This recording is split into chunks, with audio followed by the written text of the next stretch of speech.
Mesdames et messieurs, bienvenue à ce nouveau numéro de votre magazine ActuBuzz qui va tourner autour des deux principaux sujets, bien qu'il y a un premier sujet qui n'est pas vraiment principal. On va aborder la question de la grève des enseignants. Comme vous le savez, ça fait déjà 2 semaines que la rentrée scolaire a eu lieu. Mais les enseignants, pour certaines écoles, n'ont pas toujours repris les chemins de l'école. Ils revendiquent ou ils exigent les paiements de leurs arriérés de salaire et pendant ce temps, ce sont les élèves qui en pâtissent. On va tenter de décortiquer cette question au cours de cette émission. Et puis, on va aussi aborder la question de la prestation des serments des juges de la Cour constitutionnelle. L'événement a eu lieu le mercredi 21 octobre au Palais du Peuple devant les présidents de la République, mais à l'absence des présidents des deux chambres du Parlement, aussi du Premier ministre. Je reçois sur ces plateaux Maître Géry Kakala, qui je m'en vais dire bonjour et bienvenue. Bonjour, merci d'avoir. Vous êtes à votre première participation à cette émission. Oui, première participation, j'espère qu'elle sera bonne. Je me sens à l'aise avec vous. J'espère aussi que ça ne sera pas la dernière. Je le promets. Très bien. Alors, vous êtes du mouvement politique Bokeseni. Bokeseni, est-ce un parti politique, un mouvement citoyen, une plateforme politique, un regroupement politique? Bokeseni n'est pas un parti politique constitué au sens de nos lois à ce jour. C'est un mouvement politique qui a vocation de se confirmer en parti politique. Mouvement politique aujourd'hui parce que nous sommes une intersection de beaucoup d'autres jeunes dans d'autres organisations citoyennes comme politiques qui convergent pour faire les choses autrement, et c'est pour ça qu'on nous appelle Bokeseni. Faire autrement, penser autrement la République, projeter autrement, mettre cette République au cœur des intérêts de tout le monde, s'oublier par-dessus tout quand on est en charge de fonctions étatiques. C'est Bokeseni et c'est sur cette voie que nous nous sommes engagés. Bokeseni soutient la vision du président de la République ou vous soutenez les combats de l'opposition? Cette bipolarisation président de la République, opposition ne nous met pas du tout à l'aise. Je veux dire, cette confiscation de la nation congolaise entre, d'une part, le président de la République et d'autre part, une certaine opposition qu'on n'essaie même pas très bien d'identifier dans ce pays. Ce que nous soutenons, c'est le développement de ce pays. Ce que nous soutenons, c'est le bien-être de générations à venir. Nous nous engageons aujourd'hui pour jeter le jalon pour que les générations futures se retrouvent et qu'elles ne nous blâment pas de n'avoir pas fait ce qu'on aurait dû faire pour qu'elles soient fières de notre existence sur Terre. Ça fait combien d'années que Bokeseni existe? Nous sommes à notre deuxième année d'existence comme Bokeseni, mais Bokeseni, c'est un mouvement qui a commencé bien longtemps. Depuis que nous sommes étudiants, nous sommes engagés sur ce chemin-là, bien évidemment, sous plusieurs appellations pour finalement arriver à retenir Bokeseni. Ça a été un pèlerinage. Nous avons été INSI ou INCHI ou pays. On a vu dans tous les sens, mais quand nous sommes décidés de nous identifier à un seul nom et de sortir au grand public, c'est Bokeseni que nous avons retenu parce que ce que ce pays veut, c'est la différence dans l'action, dans la pensée et dans l'engagement. Très bien. Pourquoi l'appellation Bokeseni? Bokeseni, appellation simplement parce que nous avons vu que tout ce qui a été fait depuis 1960 par nos politiques a suivi une certaine marche particulière où l'État a tantôt été au cœur des intérêts, très souvent pas. Deux fois, on s'engage pour une chose, mais on n'a pas l'unanimité entre nous sur ce qui peut sauver le pays. On veut faire différemment. On peut être dans l'opposition, mais accompagner les pouvoirs. On peut être dans l'opposition, mais soutenir de projets pertinents qui vont profiter à la population aujourd'hui. Et bien évidemment, nous insistons aux générations à venir. Nous voulons juste changer cette façon de faire en reconnaissant aussi que le fait d'être au pouvoir ne nous accorde pas une sorte de plage libertaire où on peut faire tout et n'importe quoi au détriment de ceux qui ne nous ont pas votés, parce que quand on est au pouvoir, on l'est pour tout le monde. Quelles sont aujourd'hui les missions de Bokeseni? Première mission Bokeseni, c'est de lutter vraiment qu'on ait les élections à la base. Ça nous intéresse. Nous sommes de ceux qui ont été à l'école et qui pensent qu'il faut faire un cursus honorum comme chez les Romains. Alors, pour développer un pays aux dimensions continentales comme la RDC, il faut qu'on pense à la base. Et si nous réussissons à obtenir cette décentralisation sérieuse et effective par les élections, ça va nous aider. L'objectif à long terme, bien évidemment, on ne se le cache pas, Bokeseni, c'est une génération montante pour un pouvoir au bénéfice du peuple congolais. Qui est derrière Bokeseni, financièrement parlant? Les jeunes, il y a Hervé qui nous reçoit sur son plateau, c'est être derrière Bokeseni. Être derrière Bokeseni, c'est pas être derrière Jerry Kaka, là où Simon Quand je parle des finances. Non, non, non, non. Moi, je ne suis pas derrière Bokeseni Vous avez financièrement. totalement raison, Hervé. C'est pas être derrière des individus. C'est vrai qu'on pense que pour s'engager, il faut seulement de l'argent. Ce que nous avons aujourd'hui, c'est la motivation. Cette motivation, c'est parce que nous sommes convaincus que le Congo est notre bien suprême.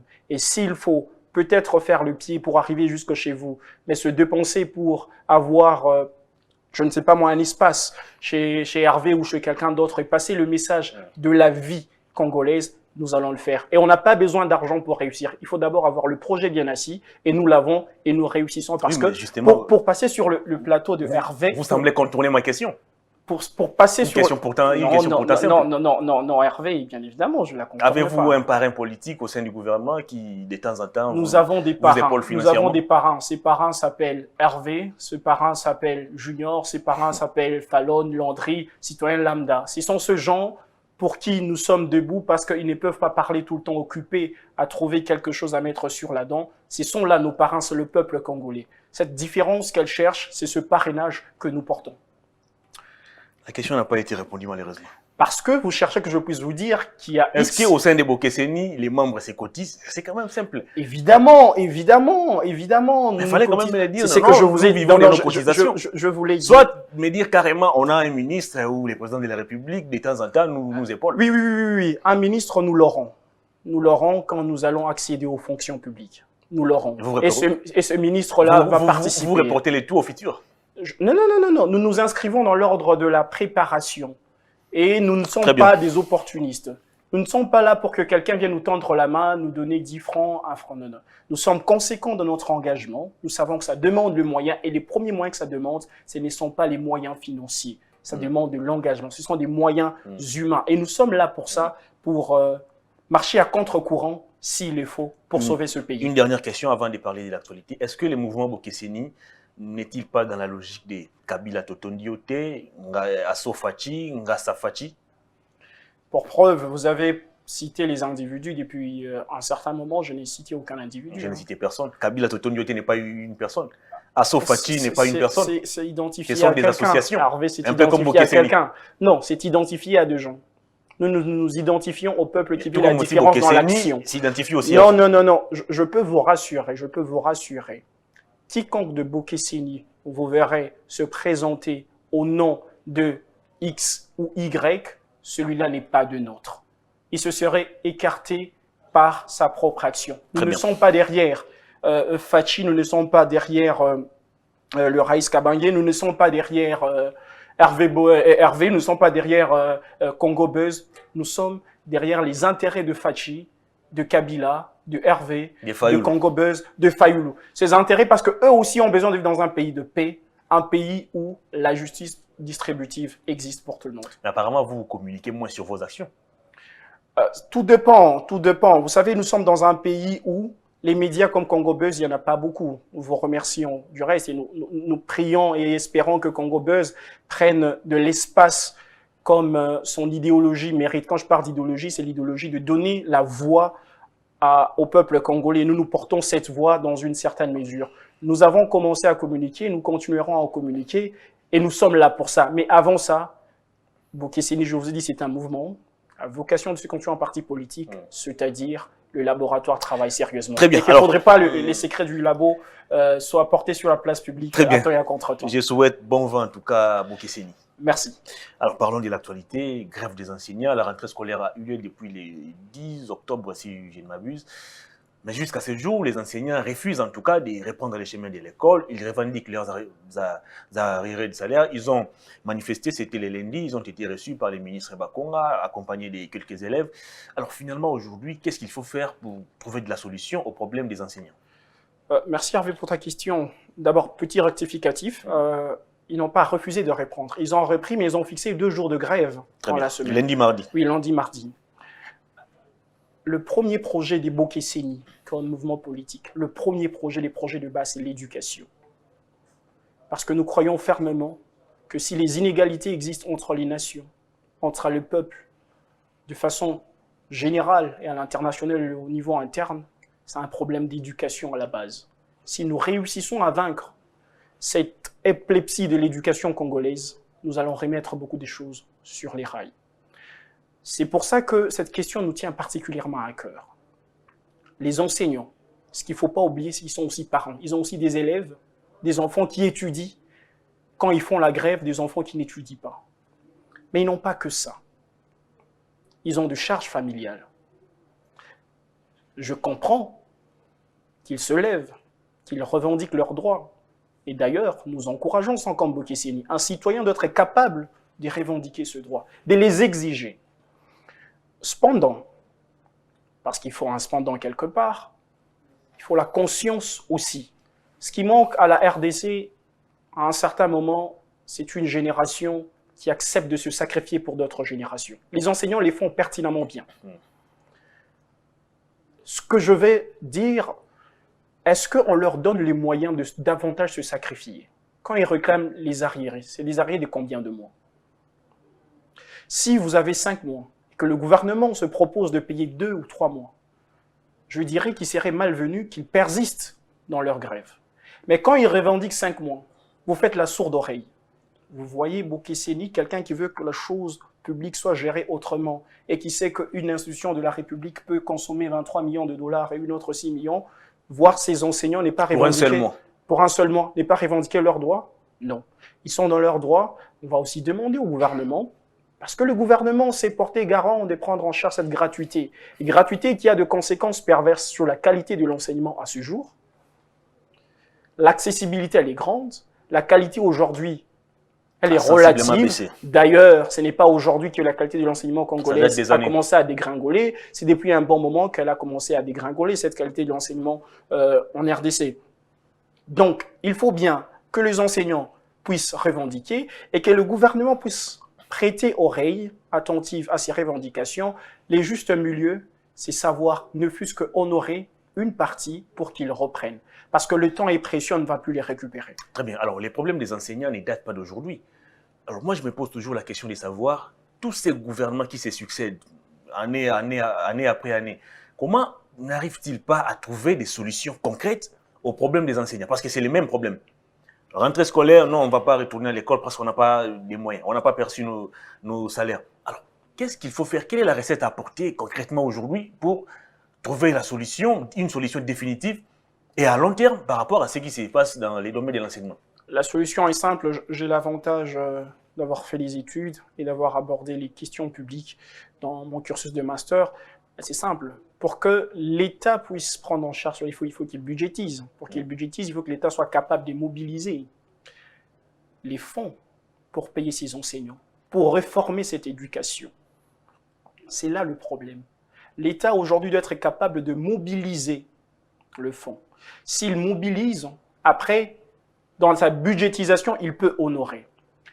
Ça, c'est une paire de manches. Je parle de l'aspect purement financier. L'autre paire de manches, c'est qui est enseignant?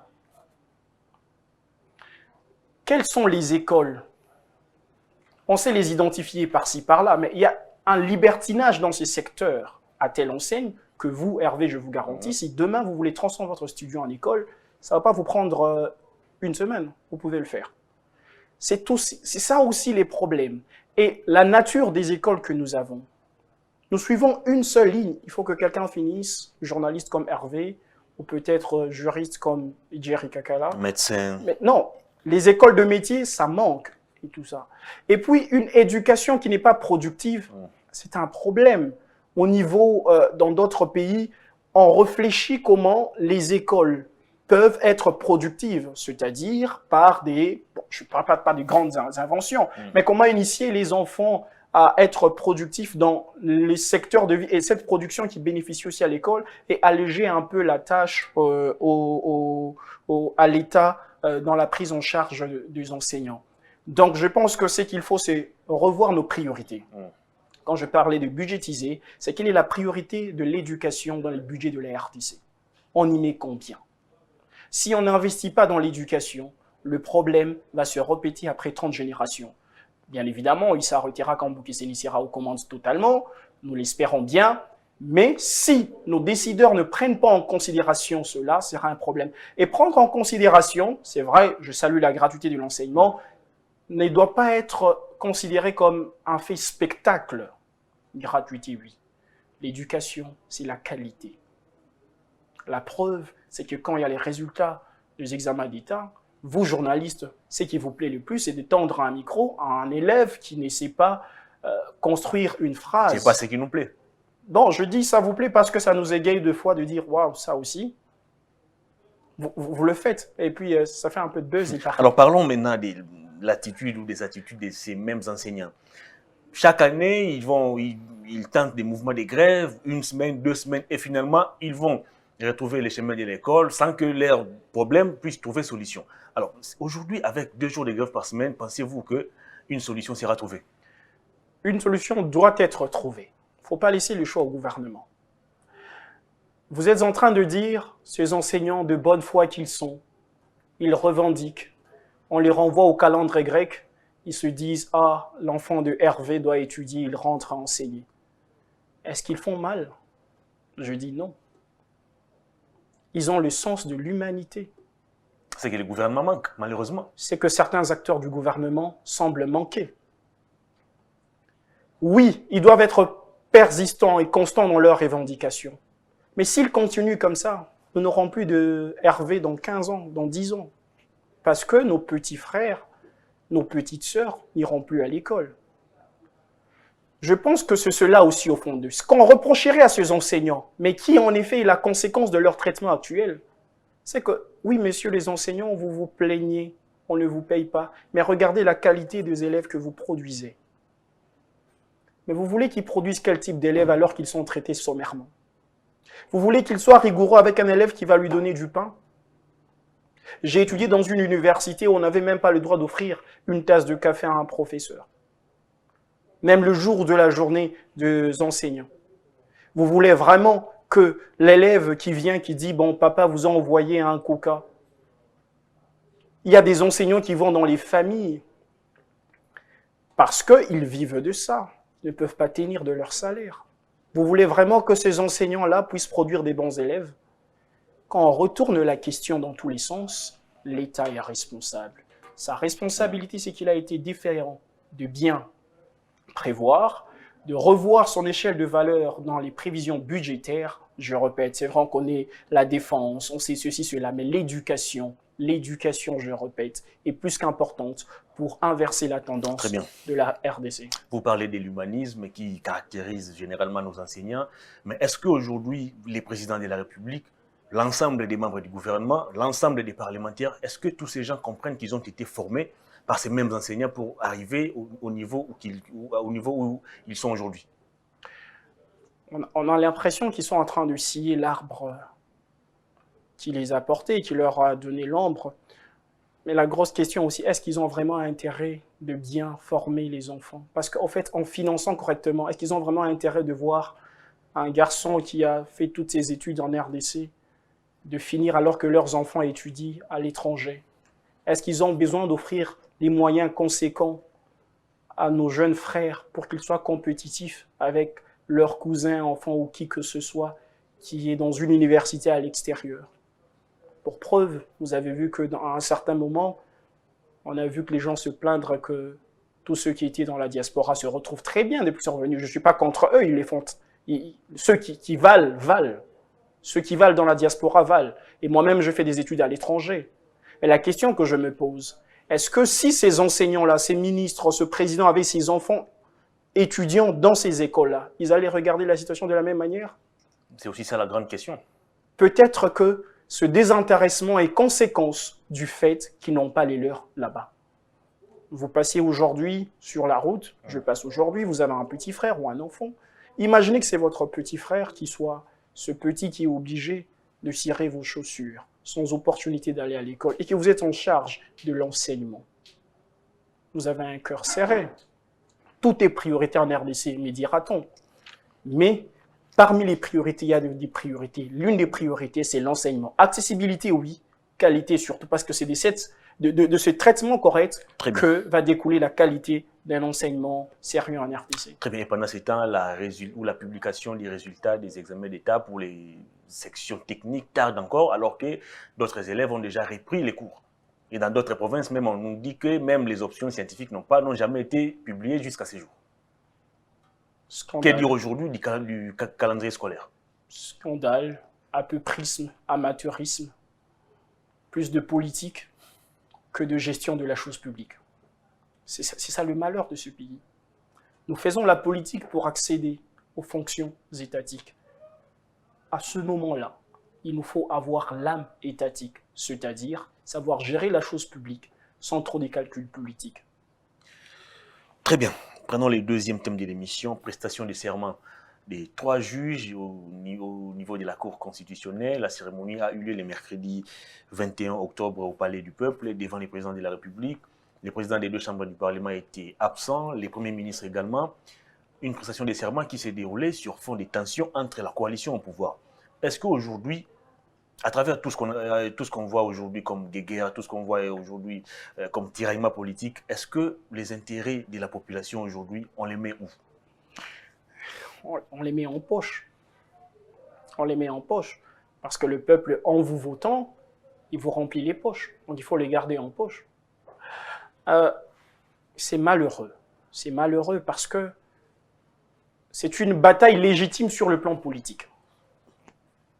Le malheur relève du fait que quand cette bataille sort du cadre légal, que le FCC, par ses pionniers, refuse de participer à cette activité, je ne leur reproche rien. Que le président Félix Tshisekedi porte-étendard de la coalition Cash, qui aujourd'hui, sans se gêner à lever les doigts de la victoire, comme s'il y avait une victoire à célébrer, passe par ça, je ne lui reproche pas. C'est politique. Aujourd'hui, aux États-Unis, Trump et Pelosi ont fait une année sans se parler. Les républicains et les démocrates se battent pour la nomination des Barrett à la Cour suprême. C'est normal, c'est politique. Le seul problème, c'est que ça sort du cadre légal. Et le cadre légal, c'est quoi? Le cadre légal, c'est est-ce que ces juges ont été nommés selon les normes? Alors, vous, comme juriste, apportez-nous votre touche juridique par rapport à cette question. Est-ce que les nominations relatives avec les 3 juges au niveau de la Cour constitutionnelle violent-elles la loi? Sans hésiter, je vous dis oui. Prouvez-les alors. Il y a 3 textes qui régissent la Cour constitutionnelle et ses membres. Le premier texte, c'est la Constitution. Le deuxième, c'est la loi organique relative au fonctionnement de cette Cour. Le troisième texte, c'est les statuts des membres de cette Cour. Le remplacement des membres de cette Cour, il est naturel par le fait d'un changement tous les 3 ans.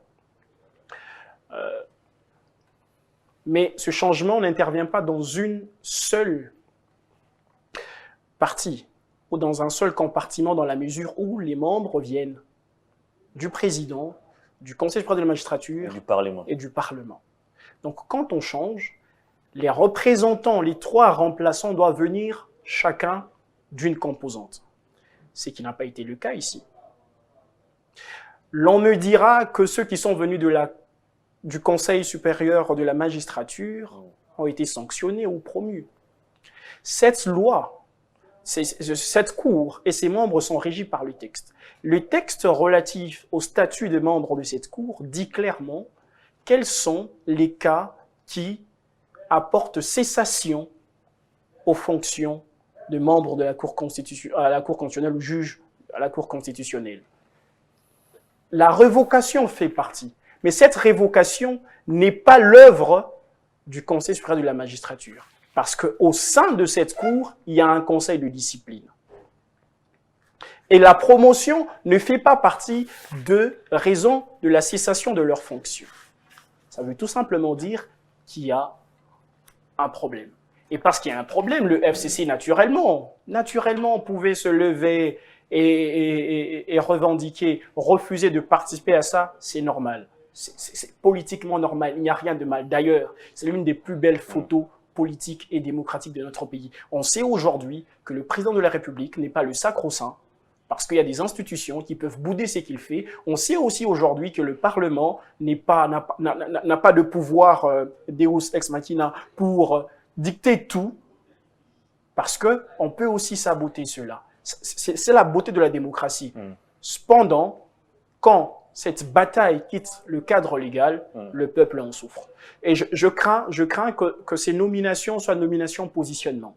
Si tel est le cas, nous en souffrirons longtemps et ça fera jurisprudence un jour ou l'autre et ce ne sera pas une bonne chose. Aujourd'hui que le FCC a boycotté cette cérémonie, absence des présidents des 2 chambres du Parlement, absence du Premier ministre, absence des députés et sénateurs FCC, à quoi doit-on s'attendre dans les jours qui viennent au sein de la coalition au pouvoir?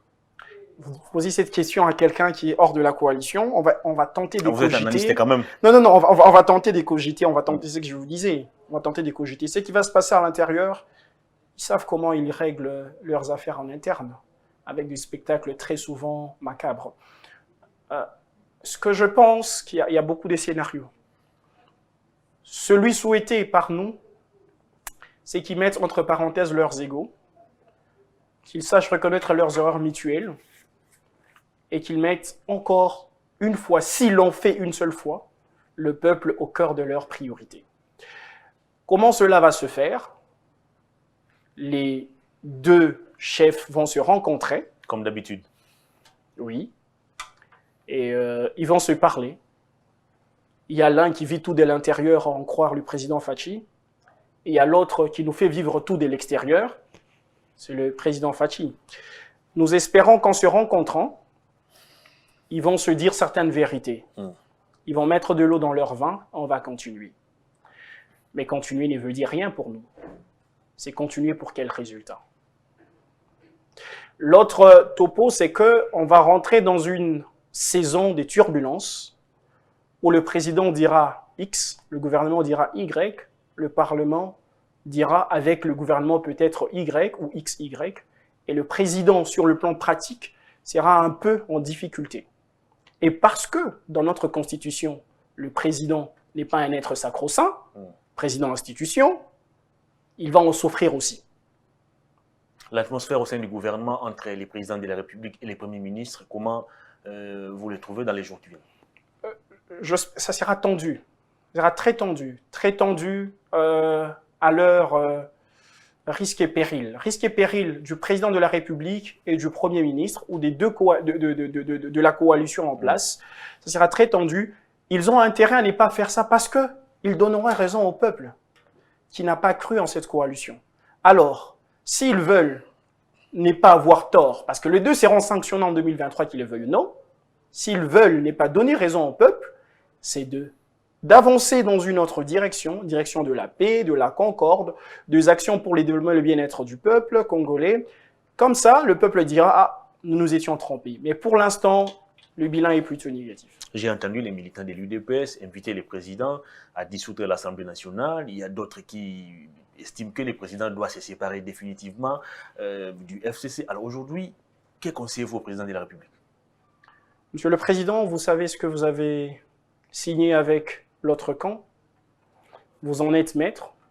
Le peuple veut la paix. Le peuple veut les développements.